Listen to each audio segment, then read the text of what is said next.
Olá, começa mais um Ordem do Dia e hoje vamos falar da proposta de um novo Código Comercial em análise na Câmara dos Deputados. Os fenômenos são distintos. O fenômeno empresarial é diferente do fenômeno civil. A barreira da burocracia e o custo elevado para abrir e fechar uma empresa.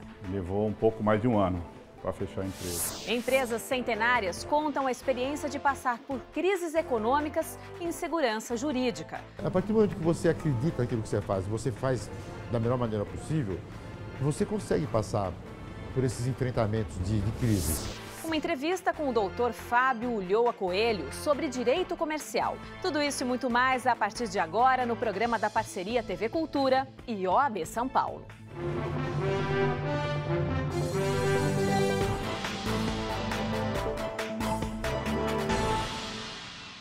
Se fosse depender da legislação original para as relações comerciais, o Brasil ainda estaria no século XIX. Ao longo do tempo, foram criadas outras leis para garantir os direitos de empresas e consumidores. E só agora, o Congresso debate o novo Código Comercial, que promete trazer o mundo dos negócios para a era digital. Quando o Código Comercial Brasileiro foi promulgado em 1850, o Brasil ainda tinha um governo imperial. O Código regulamentou as atividades comerciais num país que ainda buscava consolidar a soberania, depois de se tornar independente de Portugal. O Brasil colonial, o Brasil imperial de Dom Pedro I e Dom Pedro II e, finalmente, o Brasil republicano. A história foi vencendo as suas etapas e o Código Comercial continuou praticamente o mesmo. Só em 2002 é que ganhou um capítulo no Código Civil. Mas a antiga lei continuou valendo para o comércio marítimo. Os especialistas acreditam que o fato das operações comerciais e empresariais não terem uma legislação única e exclusiva só para elas traz insegurança jurídica, afeta o bolso dos consumidores e o caixa das empresas. Os fenômenos são distintos. O fenômeno empresarial é diferente do fenômeno civil. A lógica é diferente. Os princípios que norteiam uma relação empresarial são princípios distintos de uma relação civil. É necessária a separação e é necessário que se compreenda a atividade econômica sob uma determinada lógica. Outra crítica é que o Código Civil de 2002, inspirado no Código da Itália de 1942, também é conservador e generalista demais para regular o sistema complexo das empresas. Ele vai trazer alguns capítulos que não estão regulados. Por exemplo, direito do agronegócio. Nós não temos uma lei, o Código Comercial antigo não tratava, o Código Civil nem sabe o que é, porque o arcabouço dele é da década de 60. O Brasil tem quase 19 milhões e 500 mil empresas ativas, de acordo com o site Empresômetro. Imagine o cenário complexo em que elas se organizam. Contratos, formação de sociedades, relação entre os sócios, adequação às crises econômicas e fiscais. Tudo isso forma uma realidade que precisa ser atualizada com urgência. Para modernizar o sistema de regulação das empresas mercantis, o projeto de lei de um novo Código Comercial tramita no Congresso Nacional. É o PL 1572/2011, que disciplina exclusivamente a relação jurídica entre empresas.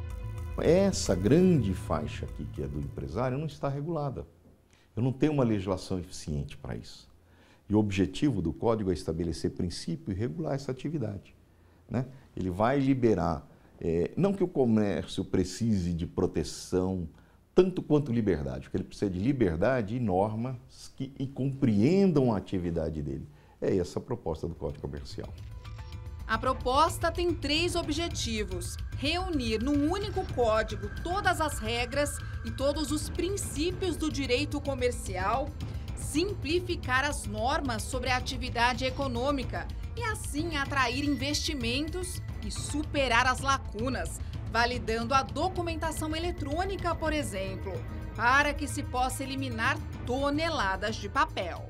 Ele pretende separar, ele pretende oferecer à matéria empresarial a importância que ela tem. Não existe evolução, desenvolvimento social sem desenvolvimento econômico. São relações inevitáveis. O novo código também vai regular as chamadas vendas pela internet. O site das empresas será obrigado a ter a sua política de privacidade e os termos de uso na página inicial. Terá descrito ainda os direitos e deveres dos empresários contratantes. Em 2011, a OAB de São Paulo mandou uma carta ao Ministério da Justiça chamando a atenção para a urgência de se rever a legislação empresarial brasileira. Era o início do processo formal de discussão do novo Código Comercial. O empresário é visto no Brasil, e esta é uma visão que tem que ser reformada, ela tem que ser revista como um vilão. É visto como uma pessoa que se progrediu, se tem sucesso, é porque tem algo errado por trás. Essa é uma visão que não faz sentido, que ela vai contra as necessidades do país. Quando o país tem uma retração econômica, os reflexos sociais são monumentais. É o que nós vemos atualmente. Mas nem todos concordam com a necessidade de um novo código. Quem é contra diz que o projeto tem contradições, estimula conflitos e ainda vai trazer um prejuízo de 180 bilhões de reais às empresas. Essa produção de riqueza, que para mim é o segredo da maioria dos países bem-sucedidos, ela se faz protegendo e garantindo a liberdade da atividade empresarial. E esse código vai provocar, com seus princípios, assim como ocorreu no Código Consumidor em relação ao consumidor, um debate sobre a importância da atividade empresarial. Quem sonha em montar um negócio próprio espera que o novo Código Comercial supere a barreira da burocracia. Abrir uma empresa no Brasil é algo oneroso e demorado. Fechar uma empresa, então, nem se fala. Situações fora da ordem.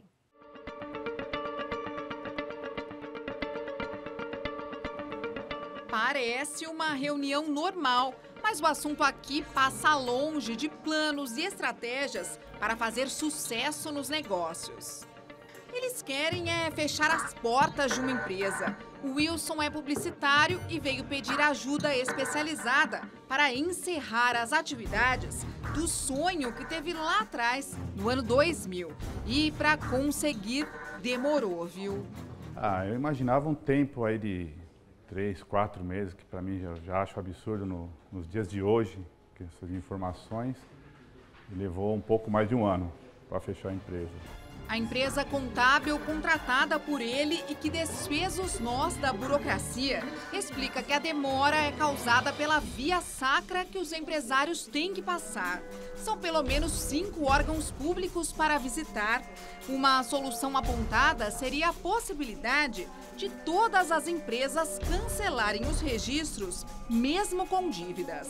O fisco ele tem outras formas de cobrar esses impostos. Ele não precisa segurar a situação cadastral da empresa, né? E isso acaba sendo um empecilho para que aquele empresário tenha novas empresas e ele tente recuperar aquilo. Empresas que estão inativas e não foram fechadas por causa da enorme burocracia vagam por aí quase como zumbis. São as chamadas mortas-vivas. O Brasil, segundo o governo, tem 1 milhão delas. Se criam paliativos para facilitar, às vezes, o fechamento de empresas, mas se esquece que esses paliativos acabam por acarretar problemas também, como, por exemplo, quando se extingue uma empresa sem o devido pagamento de todos os seus tributos, isso pode ocasionar desconsideração da personalidade jurídica e, via de consequência, expropriação dos bens dos seus titulares. Abrir uma empresa também não é moleza. Segundo o relatório Doing Business, do Banco Mundial, o Brasil está na rabeira do ranking das facilidades para abrir uma empresa, na frente de países como Haiti, República Centro-Africana, Etiópia e Bósnia e Herzegovina. Começar um negócio por aqui exige, em média, 11 procedimentos e demora 83 dias. Bem mais que os nossos vizinhos Chile, Colômbia e Argentina, onde os prazos variam de 5 a 25 dias. Nós precisamos de uma mudança. O sistema, da forma que se apresenta hoje, não é adequado. É premente que se busque um sistema mais adequado ao nosso momento histórico, político e econômico. Não tenho a menor dúvida que nós precisamos de um novo modelo, tendo em vista que o modelo que se apresenta hoje é dificultoso e acarreta uma série de problemas para o desenvolvimento da atividade econômica como um todo. Oi, meu nome é Thaís. Se eu decidir abrir um pequeno negócio hoje, é muito complicado? Hoje a gente tem um excesso muito grande de burocracias nos órgãos registrais, tanto a junta comercial quanto os cartórios de registro de pessoa jurídica. Isso faz com que, de fato, haja uma dificuldade na abertura dessas empresas. Há um programa hoje do governo federal justamente para desburocratizar a abertura e os registros das empresas. No entanto, o novo Código Comercial reforça essa questão e facilita outras questões que estão relacionadas, mas que não estão nesse programa do governo federal. Quem conhece bem as dificuldades nas relações comerciais do país são as empresas centenárias. Muitas atravessaram gerações resistindo a mudanças, nem sempre favoráveis ao setor produtivo e aos próprios clientes. E passar ainda por crises econômicas serve como exemplo de sucesso.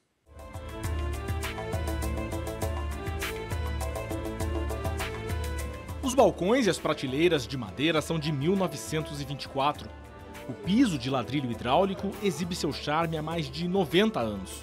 Mas a história da Casa Godinho, a mais famosa loja de molhados e finos de São Paulo, começou bem antes, quando o Brasil ainda era um império. Fundado em 1888 pelo português José Maria Godinho, o estabelecimento funciona desde 1924 na Rua Líbero Badaró, no centro, junto do edifício Sampaio Correia, o primeiro arranha-céu da capital.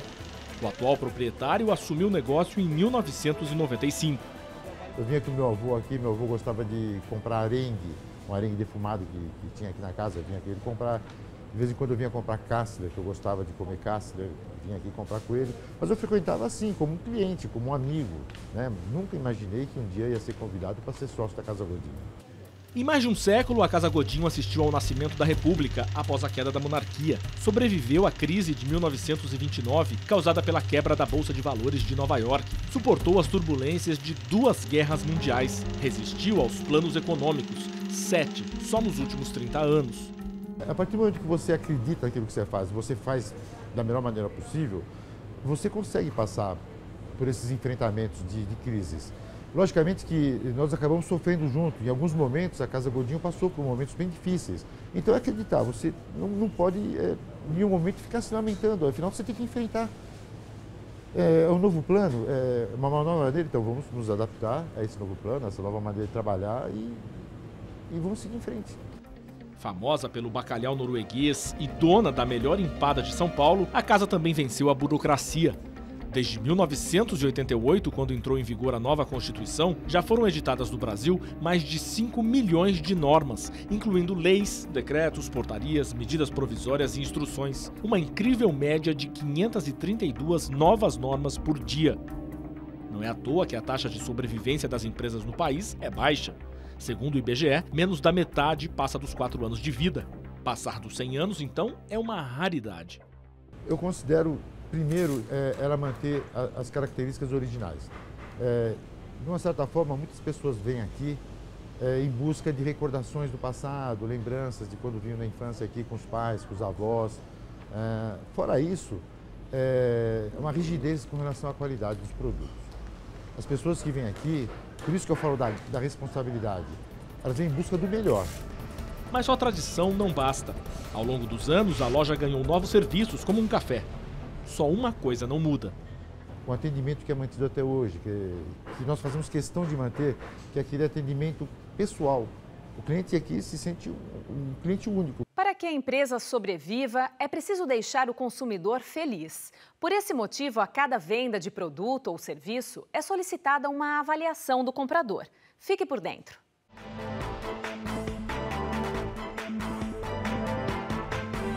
Realizar pesquisas de satisfação do cliente é uma prática empresarial que oferece, no mínimo, duas grandes vantagens para as empresas.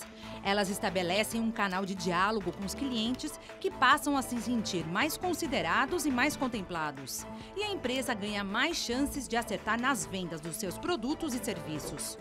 Para uma pesquisa de satisfação trazer resultados, ela não precisa partir de uma grande iniciativa ou de métodos caros.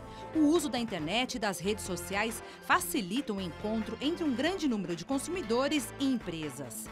E é por meio de uma avaliação dos clientes que o serviço Uber, aplicativo que conecta motoristas particulares a passageiros, consegue selecionar seus colaboradores. E é fácil e rápido. Ao final da corrida, o passageiro irá avaliar a sua experiência com aquele motorista em até 5 estrelas. O principal dessa avaliação é que ela mantém apenas os melhores motoristas na plataforma. Ou seja, para o motorista continuar na plataforma, ele precisa ter uma nota acima de 4,7. Se ele tiver uma nota abaixo disso, ele começa a receber feedbacks que os próprios usuários escrevem e daí ele tem um tempo para aumentar a nota dele para mais de 4,7. Os motoristas mais bem pontuados são premiados. Os prêmios podem ser em dinheiro ou viagens.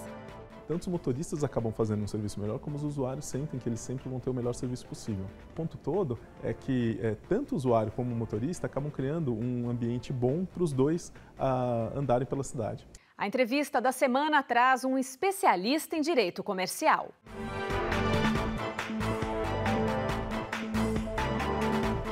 O entrevistado desta semana é o advogado Fábio Ulloa Coelho. Doutor, o senhor foi relator técnico do projeto de lei do novo Código Comercial. Por que, afinal, o novo código é necessário? Nós precisamos do novo código porque o Brasil precisa atrair investimentos, né? E hoje, na economia globalizada, os países todos competem pelos investidores, né? Qualquer investidor brasileiro, costarriquenho, francês, tem o mundo todo para investir. E os países competem pelos investidores e a arma que os países têm para essa competição é a legislação de direito comercial, entre outras, né? E o Brasil, então, precisa de um novo Código Comercial porque ele precisa se aparelhar melhor para essa competição e atrair o interesse dos investidores para retomarmos aqui o processo de desenvolvimento econômico. O senhor diria, então, que com a economia globalizada, as empresas brasileiras perdem competitividade pela falta de uma lei atual? A empresa brasileira competir no mundo global, né? Para isso o Código Comercial não tem tanta importância, né? Mas atrair investimentos de outras empresas que olham para o Brasil e não veem um ambiente de negócios muito atraente. Não vê aqui um direito que proteja o investimento da forma como o investimento é protegido em outras jurisdições, em outros países. Então, esse investidor, quando ele escolhe onde ele vai investir o seu dinheiro, né, ele leva em conta quais são as leis que vigoram em cada país, de direito comercial, as leis que disciplinam a atividade empresarial. Por que o país levou tanto tempo para discutir uma nova lei, se a lei atual tem mais de 150 anos? Eu diria que os comercialistas são todos desarticulados, né? Eles não davam, até recentemente, a importância devida à discussão institucional, a discussão se precisamos ou não de uma nova lei, que lei é essa, como vamos nos organizar para irmos tentar buscar esta lei junto ao Congresso Nacional. De que forma a falta de um novo código afeta a vida do consumidor, do cidadão brasileiro? Quando nós temos o quadro atual com insegurança jurídica, leis atrasadas, leis lacunosas, isto faz com que a atividade empresarial fique mais cara no Brasil, se gaste mais, o empresário gasta mais para poder montar uma empresa, para poder fabricar um produto, prestar um serviço. E claro, quando os custos são mais elevados, isto impacta no preço dos produtos e serviços. Nós, consumidores, acabamos pagando pelas coisas que a gente compra, pelos serviços que a gente usufrui, um preço maior, mas não é só os tributos que interferem no custo da atividade empresarial. Existem muitos outros fatores que pressionam o custo da atividade empresarial, que nada tem a ver com os impostos, né? E que podem ser mudados facilmente através, enfim, da desburocratização, da modernização da legislação de direito comercial.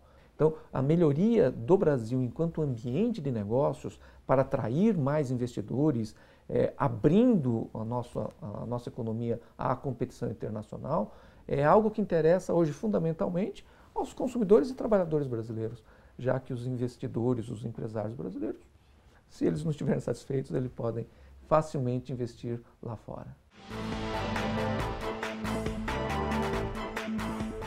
O meu nome é Denis, eu estou pensando em fazer uma sociedade. Qual a vantagem que eu tenho?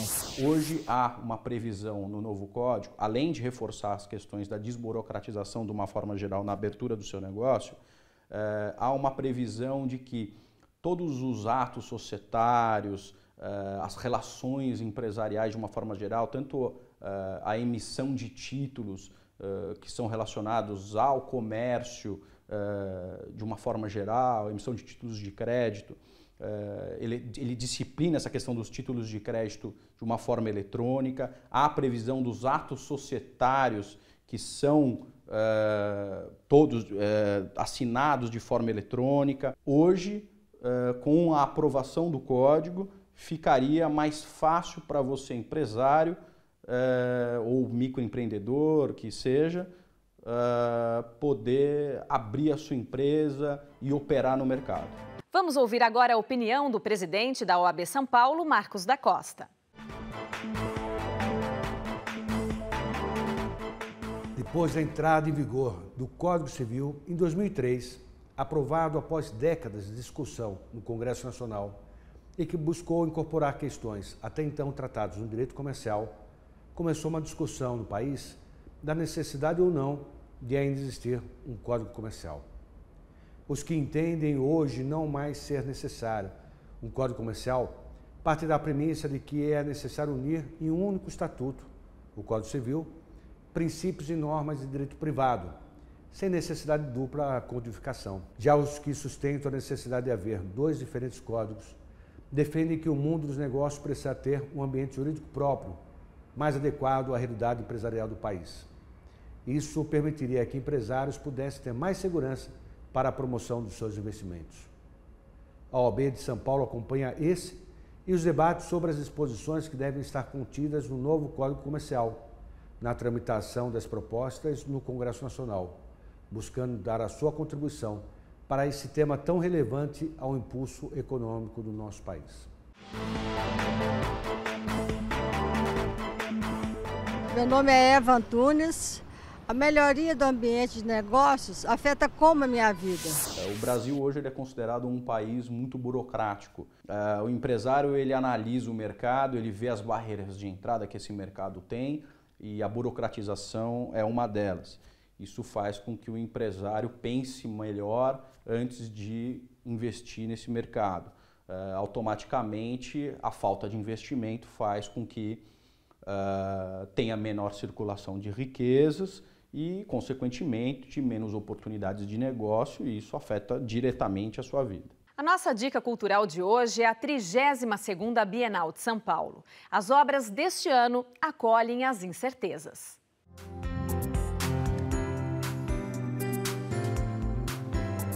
Um jardim ou uma floresta de madeiras queimadas. As esculturas, com mais de 2 metros de altura, criadas pelo artista polonês, convidam para um passeio, que termina dentro da Oca, obra do paraense Benê Fonteles. Ele usou materiais orgânicos para homenagear a cultura indígena e popular, com destaque para a religiosidade. Já a peruana Rita Ponce de Leon construiu uma espécie de labirinto coberto com barro, que estimula a interação do público. O artista sul-africano montou estruturas de terra que lembram jogos de tabuleiro. A terra também aparece de modo simbólico no trabalho da artista inglesa. O calendário, baseado em elementos agrícolas, está logo na entrada do pavilhão da Bienal de Arte de São Paulo, no Parque do Ibirapuera. Nós estamos vivendo num tempo, eu acho que em vários níveis, seja por instabilidade econômica, política, migração global, ameaças assim, de perda de biodiversidade ou de diversidade cultural que a gente está vivendo, a gente está percebendo que nós estamos num momento de transição. Nas geometrias complexas e coloridas da artista alemã, chamuscadas por fogos de artifício, os rastros do acaso. Nos tapetes brilhantes da jamaicana, feitos com colagens de fotos, tecidos e ornamentos, a cultura popular e a violência. E a paulista Vivian Kakuri colocou velas em frente aos alto-falantes para que as chamas dancem com a reverberação do som. Foi importante para nós prestar especialmente atenção às vozes que talvez não são no cenário de exposições, mas também na sociedade não necessariamente são ouvidos mais. Por isso talvez a presença de muitas artistas mulheres foi importante também para o projeto. Acho que tem muita obra que em alguma forma é um convite para se identificar ou se relacionar com a obra. Pensar como essa obra talvez tenha algum diálogo com algo que a gente vive na nossa vida. Porque afinal, a arte inspira, questiona e diverte. A edição de hoje do Ordem do Dia está terminando. Marcamos um novo encontro para a semana que vem, sempre com um tema diferente. Ordem do Dia, programa que une a TV Cultura e a Ordem dos Advogados do Brasil, Seção São Paulo. Tchau e uma boa semana.